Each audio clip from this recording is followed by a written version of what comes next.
បាទសូមជម្រាបសួរពុកម៉ែបងប្អូនទាំងអស់គ្នាបាទថ្ងៃនេះគឺខ្ញុំមកប្រាប់ពុកម៉ែបងប្អូនដែលអត់ទាន់ដឹងពីរបៀបឆែក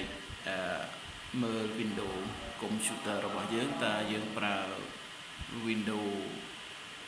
អីបាទ Windows 7 ឬ Windows 8 Windows 9 Windows 10 11អីចឹងទៅបាទឥឡូវនេះគឺខ្ញុំចូលមកកាន់ Computer របស់ខ្ញុំបន្ទាប់មក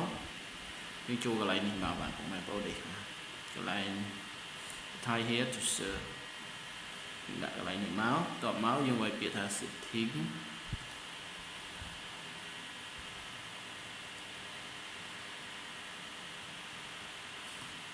setting បន្ទាប់មកយើង enter មួយមកបាទ enter មួយមកបន្ទាប់មកយើងចូលមកកាន់កន្លែង system នេះបាទពុកម៉ែបងប្អូននេះ system ណាតោះយើងមកយើងចុចលើពាក្យ system នេះមកបាទតមកយើងទៅរកមើលពាក្យ about យើង scroll វាចុះក្រោមមកបាទយើងទាញចុះក្រោមមកនេះយើងមើលពាក្យ about នេះបាទពុកម៉ែបងប្អូនបើតមកយើងចូលទៅមើល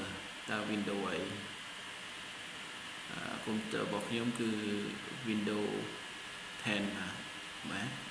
គឺ Windows 10 Pro មាន RAM 4G ប្រើចិត្តអស់ហើយពុកម៉ែបងប្អូនបាទចុចទៅវិញសមបន្តិចបំផុតបាទ system 4 bit ហើយកម្មវិធី Windows 10 នេះគឺខ្ញុំត្រឡើងនៅថ្ងៃទី10ខែ4 2020បាទដល់ឥឡូវ25ឆ្នាំហើយពុកម៉ែបងប្អូនបាទ